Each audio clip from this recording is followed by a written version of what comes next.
dengan teman-teman saya. Saya Mauludin Rizka Fatimah. Saya Rita Nurmaya Sari. Saya Gahantul Pratama. Saya Ani Arisma. Saya Rita Widya. Saya Nafora Kulung Madra. Saya Rikri Andika. Di sini kami akan mempresentasikan hasil kerja kelompok kami mengenai pembahasan tentang wawasan Nusantara.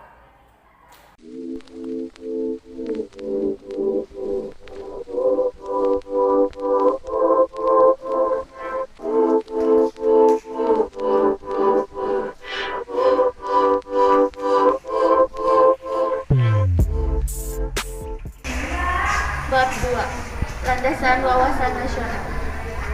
Wawasan nasional dibentuk dan dijiwai oleh paham kekuasaan dan geopolitik yang dianut oleh negara yang bersangkutan. 1. Paham-paham kekuasaan. Michel Fely.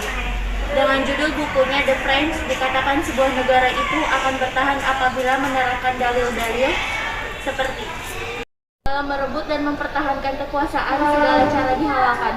Untuk menjaga kekuasaan rezim politik adu domba, David et Impera adalah sah. 3. Dalam dunia politik yang kuat pasti dapat bertahan dan menang. Napoleon Bonaparte. Perang di masa depan merupakan perang total, yaitu perang yang mengerahkan segala daya upaya dan kekuatan nasional. Napoleon berpendapat kekuatan politik harus didampingi dengan kekuatan logistik dan ekonomi yang didukung oleh sosial budaya berupa ilmu, pengetahuan, dan teknologi suatu bangsa untuk membentuk kekuatan pertahanan keamanan dalam menduduki dan menjajah negara lain. Jenderal Clausewitz sempat diusir pasukan Napoleon hingga sampai Rusia dan akhirnya dia bergabung dengan tentara Kekaisaran Rusia. Dia menulis sebuah buku tentang perang yang berjudul Vom Kriegen, tentang perang. Menurut dia, perang adalah kelanjutan politik dengan cara lain. Buat dia, perang sah-sah saja untuk mencapai tujuan nasional suatu bangsa. Feuerbach dan Hegel. Paham materialisme Feuerbach dan teori sintesis Hegel menimbulkan aliran kapitalisme dan komunisme. Pada waktu berkembang paham perdagangan bebas, menurut mereka ukuran keberhasilan ekonomi suatu negara adalah seberapa surplus ekonominya, terutama diukur dengan seberapa banyak emas yang dimiliki oleh negara itu. Lenin memodifikasi teori Clausewitz dan teori ini diikuti oleh Mao Zedong, yaitu perang adalah kelanjutan politik dengan cara kekerasan. Perang bahkan pertumpahan darah atau revolusi di negara lain di seluruh dunia adalah sah, yaitu dalam rangka mengkomuniskan bangsa di dunia.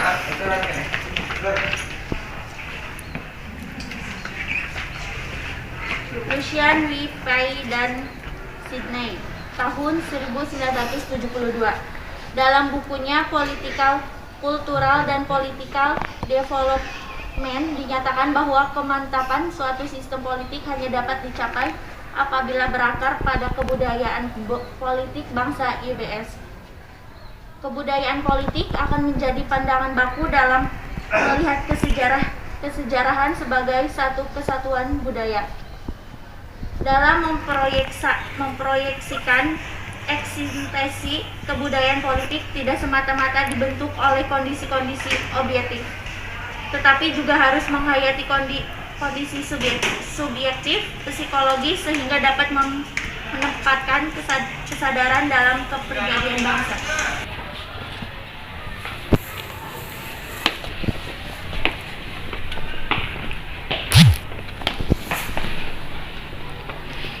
Teori-teori geopolitik atau ilmu bumi politik. Geopolitik adalah ilmu yang mempelajari gejala-gejala politik dari aspek geografi. Teori ini banyak dikemukakan oleh para sarjana seperti Friedrich Schlegel. Dia berkata bahwa pertumbuhan negara dapat dianalogikan atau disamakan ataupun dimiripkan dengan pertumbuhan organisme atau makhluk hidup yang memerlukan ruang hidup melalui proses lahir, tumbuh, berkembang, mempertahankan hidup, tetapi dapat juga menyusut dan mati. kedua, negara identik dengan suatu ruang yang ditempati oleh kelompok politik.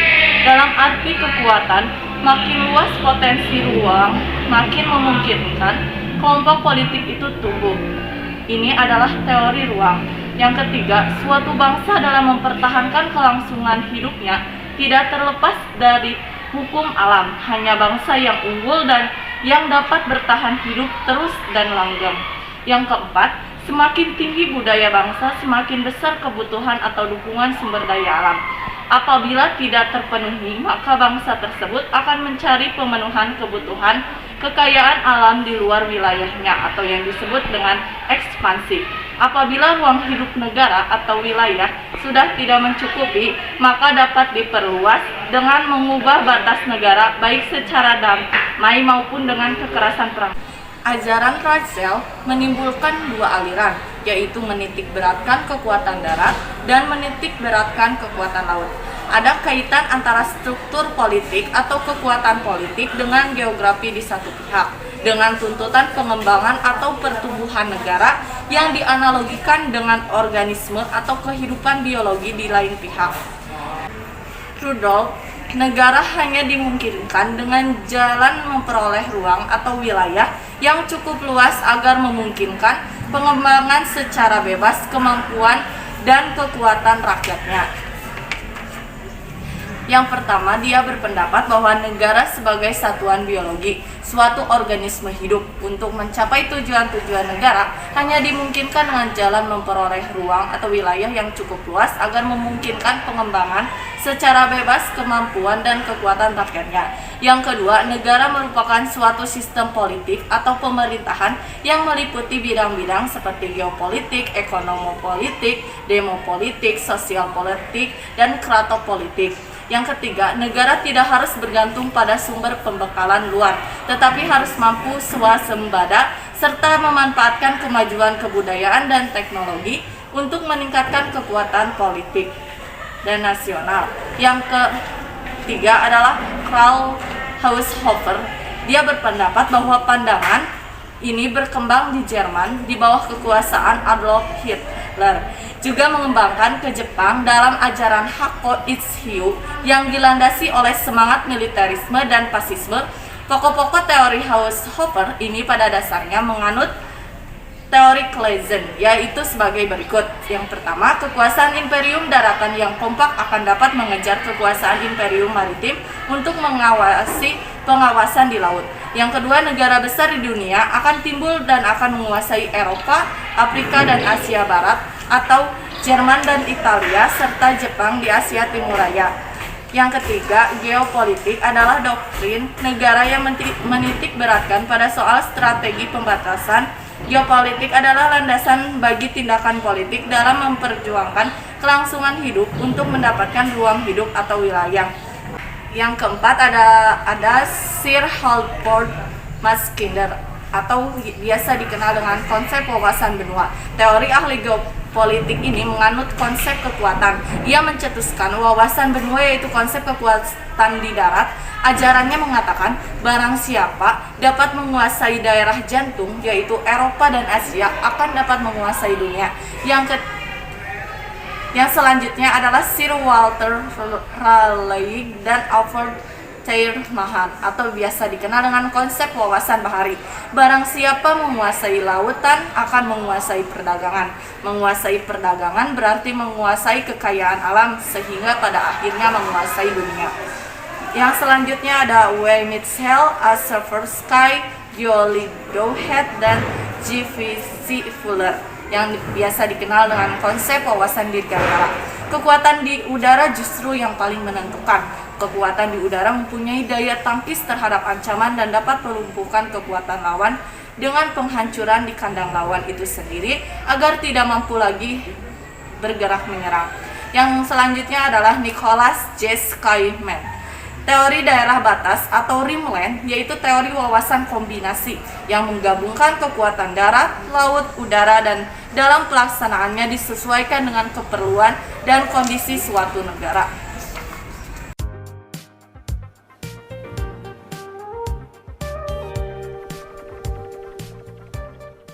Nasional Indonesia.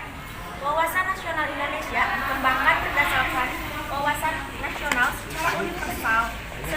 dibentuk dan dijiwai oleh paham kekuasaan dan geopolitik yang dipakai negara Indonesia. Paham kekuasaan Indonesia. Bangsa Indonesia yang berpasrah dan berideologi Pancasila menganut paham tentang perang dan damai berdasarkan bangsa Indonesia cinta damai, akan tetapi lebih cinta kemerdekaan. Dengan demikian, wawasan nasional bangsa Indonesia tidak mengembangkan ajaran kekuasaan dan adu kekuatan karena hal tersebut mengadu persengketaan dan ekspansionisme. Geopolitik Indonesia. Indonesia menganut paham negara kepulauan berdasarkan Archipelago Conference, yaitu laut sebagai penghubung daratan sehingga wilayah negara menjadi satu kesatuan yang utuh sebagai tanah air dan ini disebut negara kepulauan. Dasar pemikiran wawasan Indonesia. Bangsa Indonesia dalam menentukan wawasan nasional mengembangkan dari kondisi nyata. Indonesia dibentuk dan dijiwai oleh pemahaman kekuasaan dari bangsa Indonesia yang terdiri dari latar belakang sosial budaya dan kesejahteraan Indonesia. Untuk itu, pembahasan latar belakang filosofi sebagai dasar pemikiran dan pembinaan sosial Indonesia ditinjau dari 1. Pemikiran berdasarkan Paslapah Pancasila. Manusia Indonesia adalah makhluk ciptaan Tuhan yang mempunyai naluri, akhlak dan daya pikiran. Sadar akan keberadaan yang serba terhubung dengan sesama lingkungan, alam semesta, dan dengan penciptanya. Kesadaran ini menumbuhkan cipta, karsa, dan karya untuk mempertahankan eksistensi dan kelangsungan hidupnya dari generasi ke generasi.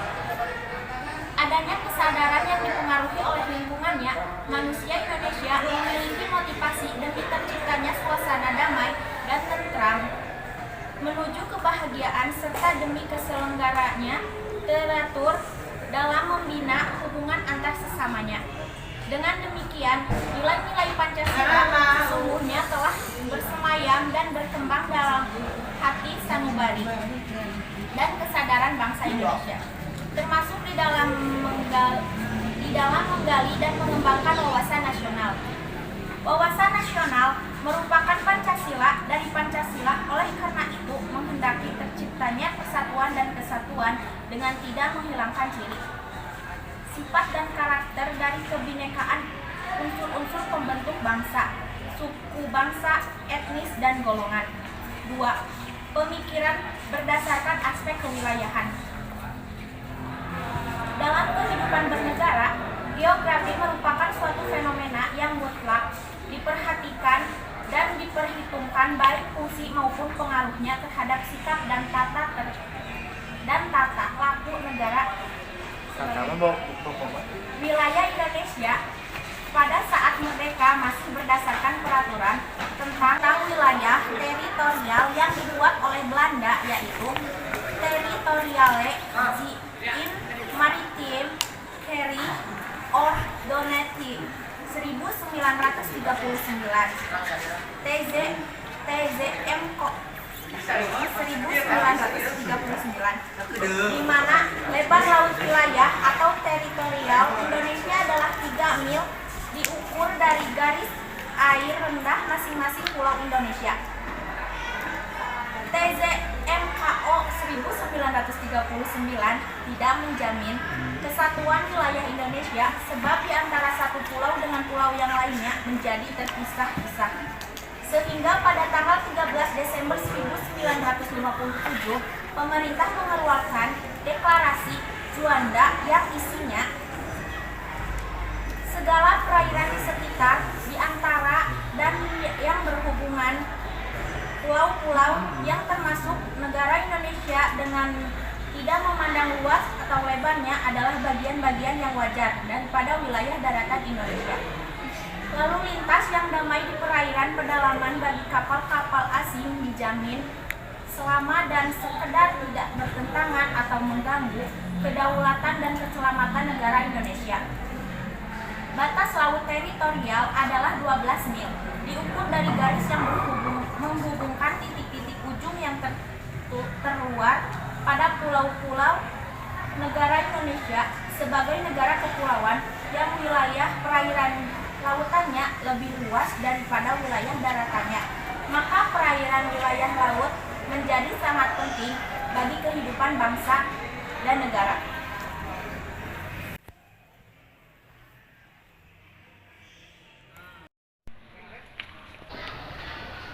Luas wilayah laut Indonesia sekitar 5.176.800 km persegi.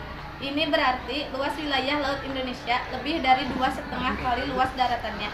Sesuai dengan hukum laut internasional yang telah disepakati oleh PBB tahun 1982, wilayah perairan laut Indonesia dapat dibedakan 3 macam, yaitu zona laut teritorial, zona landas kontinen, dan zona ekonomi eksklusif. A. Zona laut teritorial. Batas laut teritorial ialah garis hayal yang berjarak 12 mil laut dari garis dasar ke arah laut lepas. Ada 2 negara atau lebih menguasai suatu lautan, sedangkan lebar lautan itu kurang dari 24 mil laut, maka garis teritorial ditarik sama jauh dari garis masing-masing negara tersebut. Laut yang terletak antara garis dengan garis batas teritorial disebut laut teritorial. Garis dasar adalah garis hayal yang menghubungkan titik-titik dari ujung-ujung pulau terluar. Sebuah negara mempunyai hak kedaulatan sepenuhnya sampai batas laut teritorial, tetapi mempunyai kewajiban menyediakan alur pelayaran lintas damai baik di atas maupun di bawah permukaan laut. Deklarasi di Juanda kemudian diperkuat atau diubah menjadi Undang-Undang Nomor 4 PRP 1960.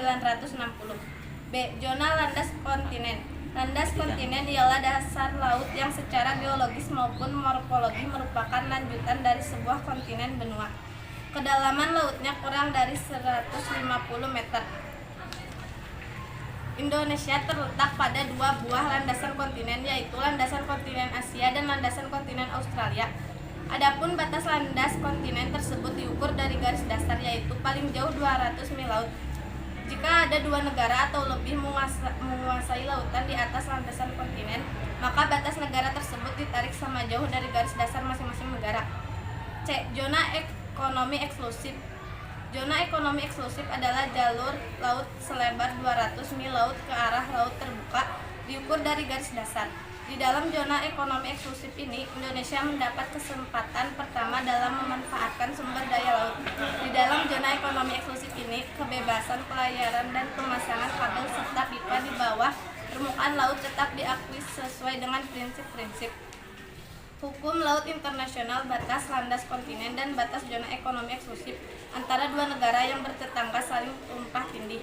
Maka ditetapkan garis-garis yang menghubungkan titik yang sama jauhnya dari garis dasar kedua negara itu sebagai batasnya. Pengumuman tentang zona ekonomi eksklusif Indonesia dikeluarkan oleh pemerintah Indonesia tanggal 21 Maret 1980.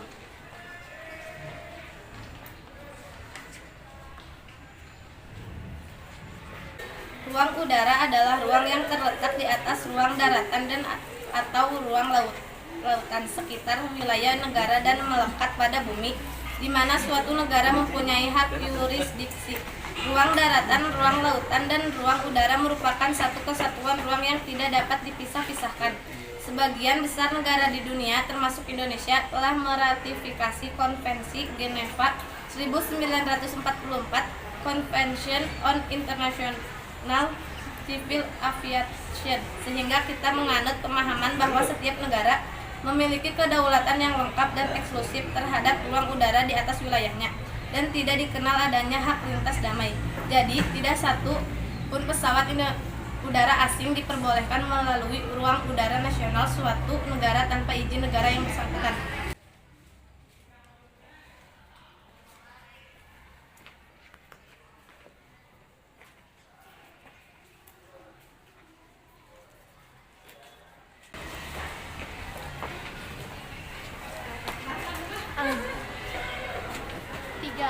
Pemikiran berdasarkan aspek sosial budaya. Budaya atau kebudayaan secara etimologis adalah segala sesuatu yang dihasilkan oleh kekuatan budi manusia. Kebudayaan diungkapkan sebagai cita, rasa, dan karsa atau budi, perasaan, dan kehendak. Sosial budaya adalah faktor dinamik masyarakat yang terbentuk oleh keseluruhan pola tingkah laku lahir batin yang memungkinkan hubungan sosial di antara anggota-anggotanya. Secara universal, kebudayaan masyarakat yang heterogen mempunyai unsur-unsur yang sama, yaitu sistem religi dan upacara keagamaan, sistem masyarakat dan organisasi kemasyarakatan, sistem pengetahuan, bahasa, keserasian, sistem mata pencaharian, sistem teknologi dan peralatan. Sesuai dengan sifatnya, kebudayaan merupakan warisan yang bersifat memaksa bagi masyarakat YBS. Artinya, setiap generasi yang lahir dari suatu masyarakat dengan serta-merta mewarisi norma-norma budaya dari generasi sebelumnya. Warisan budaya diterima secara emosional dan bersifat mengikat ke dalam, sehingga menjadi sangat sensitif. Berdasar ciri dan sifat kebudayaan serta kondisi dan konstelasi geografi, masyarakat Indonesia sangat heterogen dan unik, sehingga mengandung potensi konflik yang sangat besar. Terlebih kesadaran nasional masyarakat yang relatif rendah, sejalan dengan terbatasnya masyarakat terdidik. Besarnya potensi antar golongan di masyarakat yang setiap saat membuka peluang terjadinya disintegrasi. Bangsa semakin mendorong perlunya dilakukan proses sosial yang akomodatif. Proses sosial tersebut mengharuskan setiap kelompok masyarakat budaya untuk saling membuka diri, memahami eksistensi budaya masing-masing, serta mau menerima dan memberi.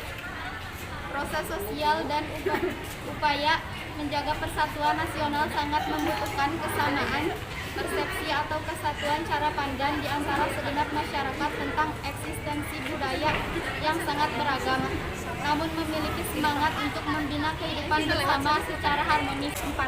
Pemikiran berdasarkan aspek kesejaraan. Perjuangan suatu bangsa dalam meraih cita-cita pada umumnya tumbuh dan berkembang akibat latar belakang sejarah. Penjajahan di samping menimbulkan penderitaan juga menumbuhkan semangat untuk merdeka yang merupakan awal semangat kebangsaan yang diwadahi Budi Utomo. Wawasan nasional Indonesia diwarnai oleh pengalaman sejarah yang menginginkan tidak terulangnya lagi perpecahan dalam lingkungan bangsa yang akan melemahkan perjuangan dalam mengisi kemerdekaan untuk mewujudkan cita-cita dan tujuan nasional sebagai kesepakatan bersama agar bangsa Indonesia setara dengan bangsa lain. Pengertian wawasan Nusantara. Definisi 1. Prof. Dr. Wan Usman. Wawasan Nusantara adalah cara pandang bangsa Indonesia mengenai diri dan tanah airnya sebagai negara kepulauan dengan semua aspek kehidupan yang beragam. 2. Kelompok kerja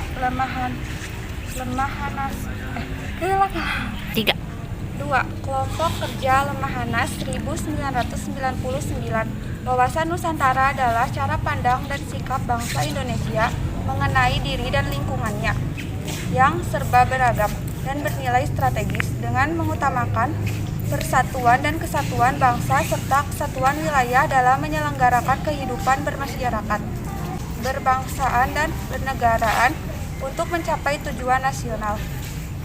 Sedangkan pengertian yang digunakan sebagai acuan pokok ajaran dasar wawasan Nusantara sebagai geopolitik Indonesia adalah cara pandang dan sikap bangsa Indonesia mengenai diri dan lingkungannya yang serba beragam dan bernilai strategis dengan mengutamakan persatuan dan kesatuan wilayah dengan tetap menghargai dan menghormati kebinekaan dalam setiap aspek kehidupan nasional untuk mencapai tujuan nasional.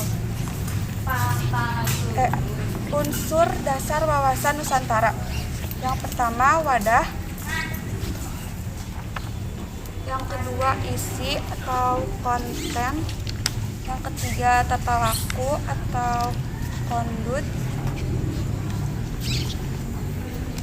Dan hakikat wawasan Nusantara adalah keutuhan Nusantara atau nasional dalam pengertian cara pandang yang selalu utuh menyeluruh dalam lingkup Nusantara dan demi kepentingan nasional.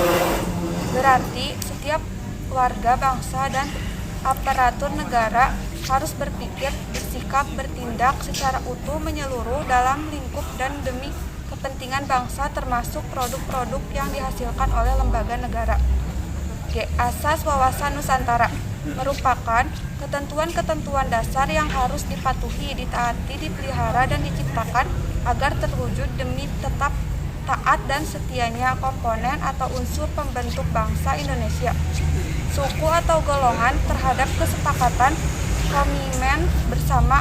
Asas wawasan Nusantara terdiri dari 1. Kepentingan atau tujuan yang sama, 2. Keadilan, 3. Kejujuran, 4. Solidaritas, 5. Kerjasama, 6. Kesetiaan terhadap kesepakatan.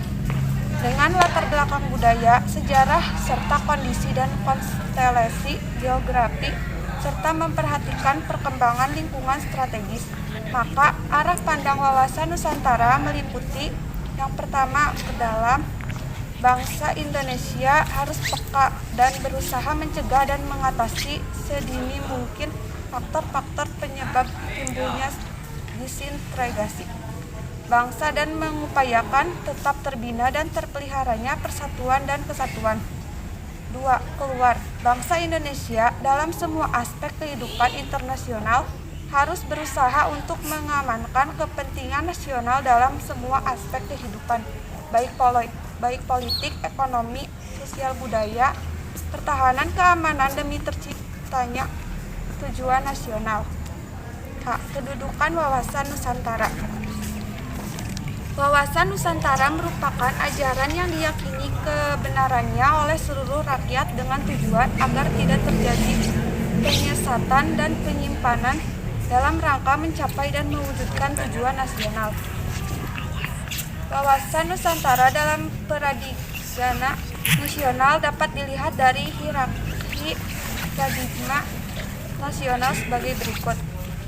Yang pertama, Pancasila, dasar negara, landasan adil, Undang-Undang 1945, Konstitusi negara, landasan konstitusional,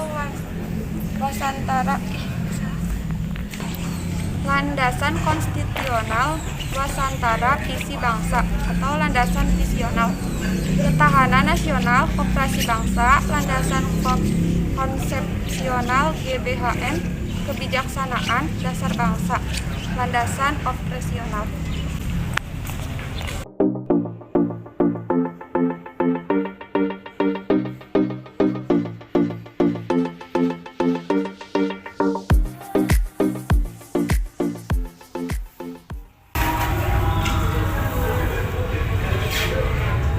Fungsi wawasan Nusantara adalah pedoman, motivasi, dorongan, serta rambu-rambu dalam menentukan segala kebijaksanaan, keputusan, tindakan, dan perbuatan, baik bagi penyelenggara negara di tingkat pusat dan daerah maupun bagi seluruh rakyat dalam kehidupan bermasyarakat, bernegara, dan berbangsa. Tujuan wawasan Nusantara adalah mewujudkan nasionalisme yang tinggi di segala bidang dari rakyat Indonesia, yang lebih mengutamakan kepentingan nasional daripada kepentingan orang perorangan, kelompok, golongan, suku, bangsa maupun daerah. Implementasi wawasan Nusantara. Penerapan wawasan Nusantara harus bercermin pada pola pikir, pola sikap, dan pola tindak yang senantiasa mendahulukan kepentingan negara. A. Implementasi dalam kehidupan politik dalam menciptakan iklim penyelenggaraan negara yang sehat dan dinamis, mewujudkan pemerintahan yang kuat, aspiratif, dipercaya. B. Implementasi dalam kehidupan ekonomi adalah menciptakan tatanan ekonomi yang benar-benar menjamin pemenuhan dan peningkatan kesejahteraan dan kemakmuran rakyat secara merata dan adil. C. Implementasi dalam kehidupan sosial budaya adalah menciptakan sikap batiniah dan lahiriah yang mengakui, menerima, dan menghormati segala bentuk perbedaan sebagai kenyataan yang hidup di sekitar dan merupakan karunia Sang Pencipta. D. Implementasi dalam kehidupan pertahanan keamanan adalah menumbuhkan kesadaran cinta tanah air dan membentuk sikap bela negara pada setiap WNI.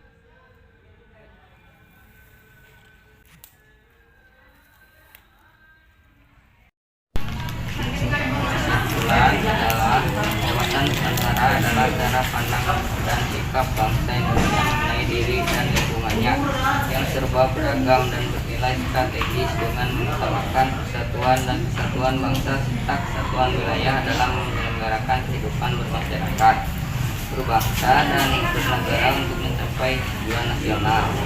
Sedangkan pengertian yang digunakan sebagai acuan pokok ajaran dasar wawasan Nusantara sebagai geopolitik Indonesia adalah cara pandang dan sikap bangsa Indonesia mengenai diri dan lingkungannya yang serba beragam dan bernilai strategis dengan mengutamakan persatuan dan kesatuan wilayah dengan tetap menghargai dan menghormati kebinekaan dalam setiap aspek kehidupan nasional untuk mencapai tujuan nasional.